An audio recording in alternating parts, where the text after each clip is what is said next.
Hi everyone, my name's Emma, a soon-to-be second-year medical student studying in Sydney, Australia, and I just wanted to make a video all about shadowing or observerships. So these are things that pre-med, pre-dent, other students like that might do to try to boost their med school application, or people like me who are already in medical school might do to create a broader network, to experience more specialties, and just experience more of medicine before they start shadowing officially through their school. So if you're interested at all in shadowing, how I get the opportunities that I've had, and how I make the most of them day of, and how I plan to use them to improve my future, then keep watching.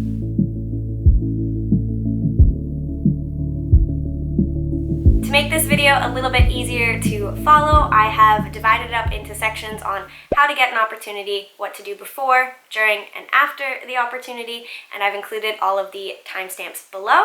So now that we've got all that out of the way, don't forget to follow me on Instagram and subscribe, then we can just get started. So we'll start from the very beginning. How do you get a shadowing or an observership opportunity? And the only answer I really have for that is you have to ask. Ask any doctors you know, family, friends, friends of friends, parents of friends, anything like that, or dentists if you're interested in dentistry as well. You're going to have to ask. Now, the important part about when you ask is that you are prepared. So making sure that if you're sending an email, it is personalized, you've done a little bit of research on that doctor, on their philosophy of care that you can reference, and you've thought about why you would want to shadow them and what you can learn from their practice and what they have to offer you.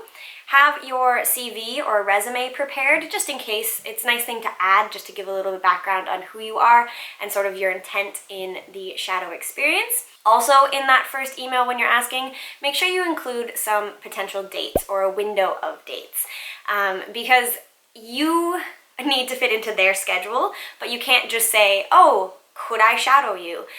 You can start with that, but it is always just a little bit more professional to say, I would be interested in shadowing you, I will be in the area from this date to this date, and if anything in that in between or around those dates works for you, I would love to see your clinic or share some days with you to understand more about your practice. If it's someone local to you, then you don't necessarily have to provide that window of time, but if it's someone that you are kind of doing a little bit of shadowing tourism, which I will talk about in a future video that I'm doing, it's a good idea to give them as broad of a window as you can, and you should be flexible because they are doing you a favor.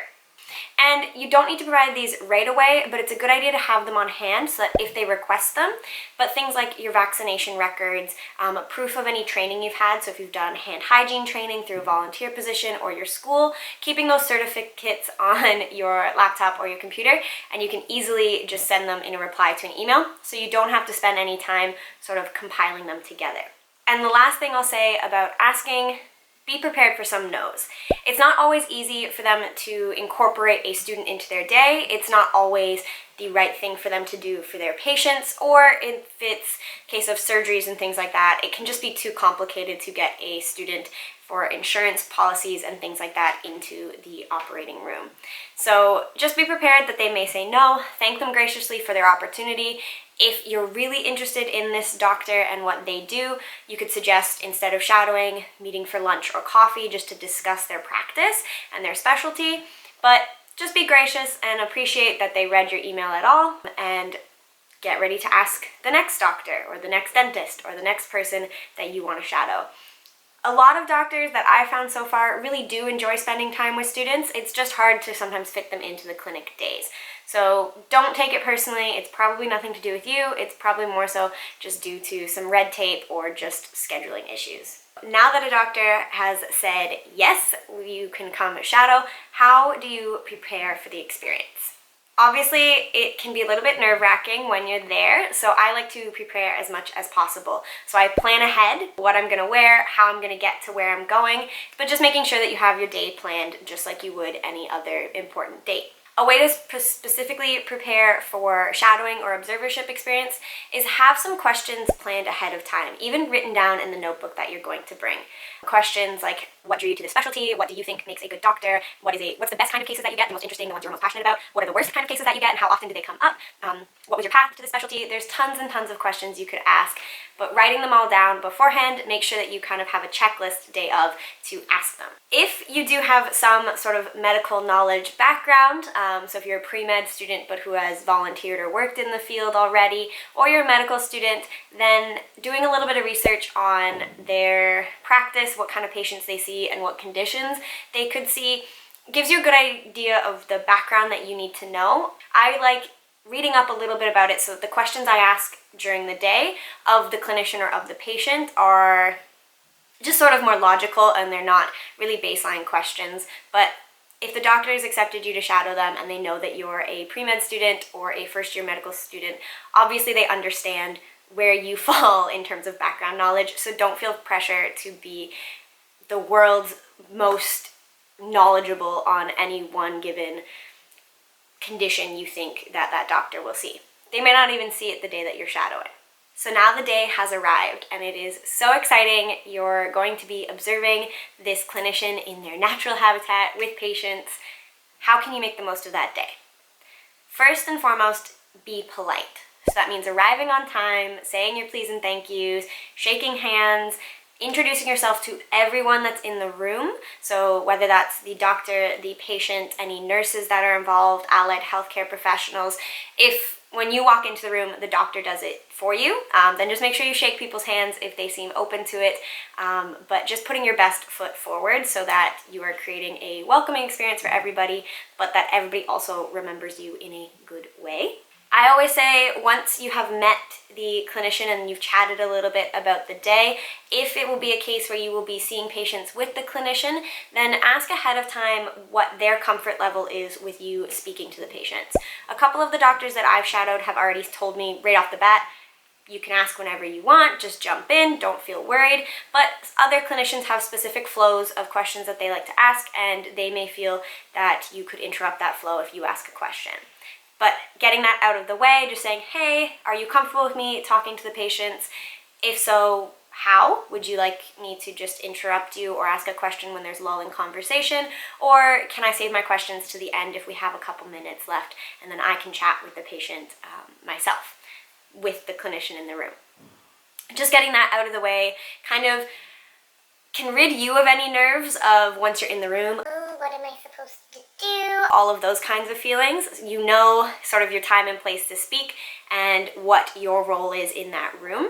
So it can be really helpful to get that out of the way right away. Asking the clinician sort of the schedule of the day as well, so that you know the timing, so you know if there actually is time to ask that patient anything. And the last thing I would say during the day is take notes. So bring a notebook with you and just write everything down. Write questions you want to ask the doctor or the patient when there's a lull in conversation. Write things to look up. I was writing down some brand drug names so that I can look up the mechanism of action. I was practicing my own taking a history, so even just writing questions that I wouldn't ask because they were sort of irrelevant given that this GP already knew their patients, but things that if this was my first time meeting the patient, what I would ask, so that I could kind of, you know, get that sort of part of my brain working over my vacation. But yeah, just take notes, take notes, take notes, because this will come in handy for what I like to do after and how I make the most of my shadowing experiences. So what to do after the experience? Obviously at the end of the day, thank them for letting you be there, at the end of the week, whatever your time is with them. Another thing to do is to follow up via email. If you've already thanked them profusely at the office, it may not be necessary, but it's a nice extra touch just to say, thank you so much for the learning opportunity. I would love to continue this relationship so that if in the future I'm back in the area, I could see you again. Or just thank you so much for the opportunity. I learned a lot and I really appreciate your time. It can just be that extra little like cherry on top of a very polite experience, just saying that you respect that they took their time out of their day and that you appreciate everything they had to teach you. And now what can you do for yourself to make the most of the experience after the shadowing experience is go back through your notes. So don't just take the notes and leave them there. Go back through and add them into any sort of master documents you have. So for example, I keep a master document of all the different drug names that I've learned, and so I added those names in there, sort of patient conditions and presentations, so I can remember that I saw some end-stage COPD with Mr. Smith, name changed, at Hospital X, so that I have that kind of in my head so that I can visualize it when I'm talking about it. Different things like that. I also wrote down some sort of quotes that the doctor said to explain different conditions or different medications to patients that I found really helpful for my own learning, but also potentially in the future. So going back through all your notes helps solidify everything that you've learned, and you can file it into different places to keep for later. If you had any really good experiences or really moving experiences and you're a pre-med student, then it can be really great to use that in personal statements in the future when you're applying to med school. So reflect, take the time to write down how you were feeling during the experience and what you learned during the experience. And as I just hinted, taking the time to reflect. So outside of the notes, I also just sat down and just wrote on some blank paper how I was feeling. I spoke to the camera, so I have some videos that will be coming up of my shadowing experiences. But just taking that time to reflect in whatever way works for you, and condensing and sort of debriefing with yourself everything that you've experienced so that you can use it to make yourself a better student, clinician, or anything else in the future. So last section, just why do people shadow or observe doctors and dentists and things like that? Well, for one, the sort of obvious reason is for pre-med and pre-dent students, it can be a really great way for them to figure out if this career is something that they really want. So experiencing it firsthand, sort of, in the actual environment that it will be in, allows a lot of us to actually understand what dentistry is like and what medicine is like. And it can also be helpful to have that experience or those potential reference letters on your applications. Now, I'm a medical student, so why am I shadowing? Don't I get that experience back at school? Yes, I do. I will start being in the hospital next year and interacting with patients and being able to talk to doctors about their experience. But for me, it was just an opportunity to build a bit of a network, as well as get experience really more one-on-one and kind of more fly-on-the-wall experience. So I'm there observing instead of acting as a medical student, if that makes sense. For international students, it can be a really great way to build their network back home.